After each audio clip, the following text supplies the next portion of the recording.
You were listening to the Michael Yaffee program, wnsc.ucf.edu, online radio. I thank you guys for joining me. Remember, you can email me, michael.yaffee@knights.ucf.edu.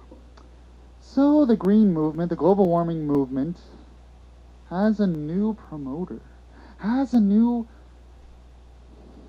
believer.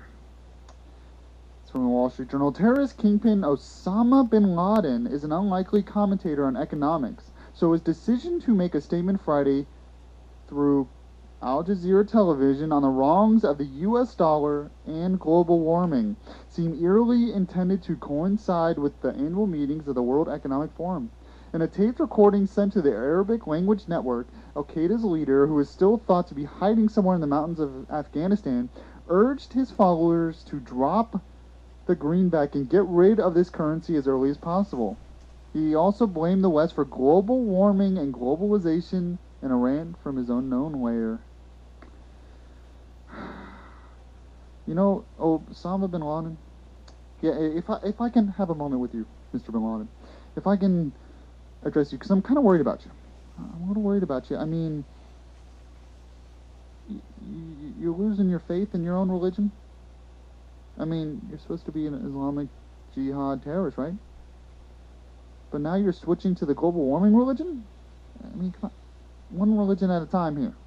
Okay? You either believe in your jihad terror craziness, or you believe in this global warming religion craziness. Yes, global warming is definitely a religion. It is not based on fact. It is mostly based on belief. And you know this, Mr. bin Laden. So why are you doing this? You leaving your religion? Are you leaving your jihad?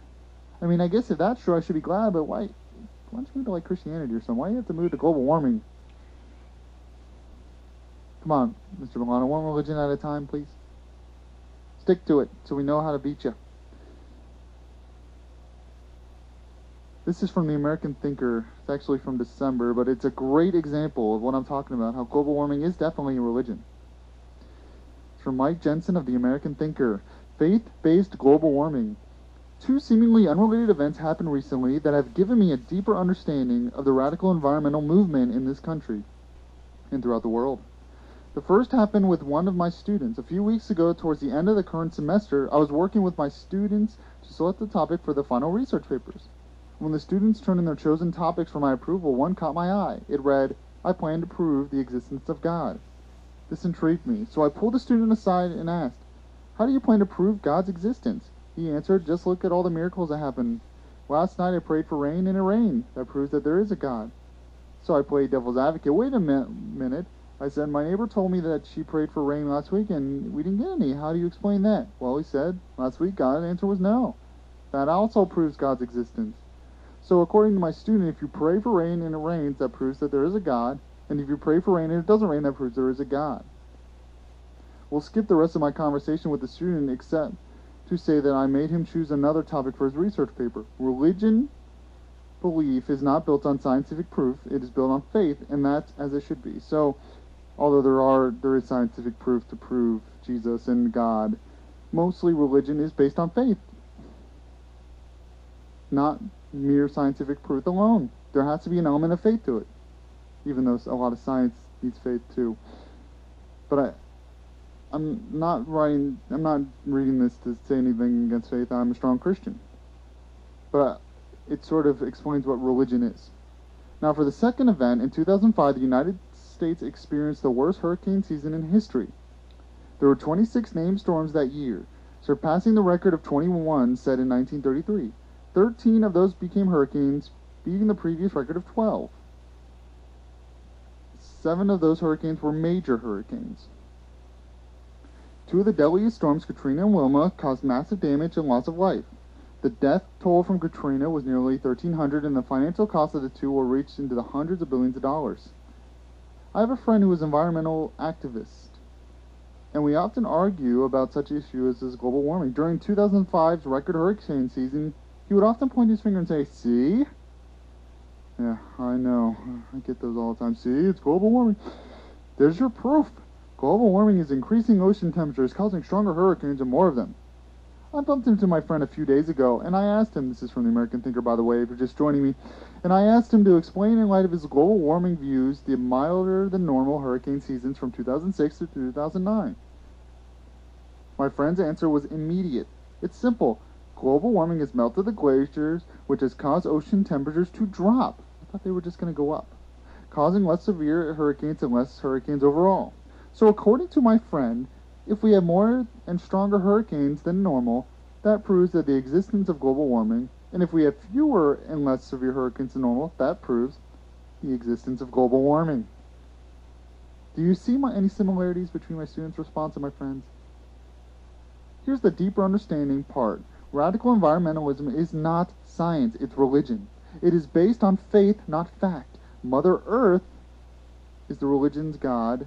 The Kyoto Treaty, possibly soon to be superseded by the Copenhagen Treaty, is its Bible, and Al Gore is its prophet, a prophet who has made millions of dollars by driving the global warming bandwagon. When Gore pounds the pulpit and screams about global warming, he is not pressing a scientifically based point of view, he is presenting a faith-based belief system. So the next time some radical environmentalist gets on the news screaming about how we're destroying the planet, and it turns out there was this one radical environmentalist who just did that recently. His name's Osama bin Laden. Yes, Osama bin Laden. I don't know, I guess he has two religions now because this is definitely a religion.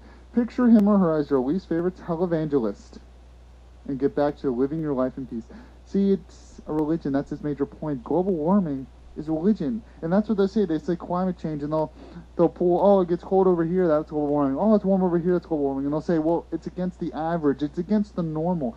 There is no such thing as normal in climate. Climate is constantly changing. Any climatologist will tell you that. You know the hottest temperature on the history of the planet is? It was like 100 million years ago or something. There is no normal. We think, who said that our climate right now is the so-called normal climate? No.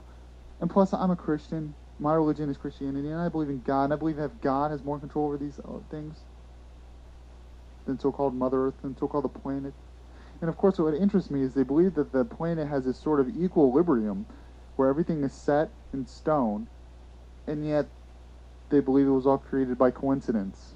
That's another thing that kind of interests me about what they're saying. So we have Osama bin Laden. He's creating another religion. Maybe he's leaving his jihad to go warming. I don't know. I kind of wish he would just stick to one religion, radical hoax religion at a time. Just saying. Because it definitely is a religion. So I thank you guys for joining me today. I'm about to get out of here. Remember, I'm going to be at the Monster Truck Show tonight, the 540 WFO 810. So if you want to join me, you can. Otherwise, send me an email. I will be posting this show on YouTube. Just look for Mike. Just search Michael Yaffee program and put the date in as today's date. What is today's date? The 30th. Yes, put in January 30th, and you can listen. I thank you guys for joining me. I hope you have a good day. I hope you have a safe day, and I hope keep the faith. Unless you're a global warming activist, then don't keep that faith. Well, I'll see you later. See you later. Bye bye.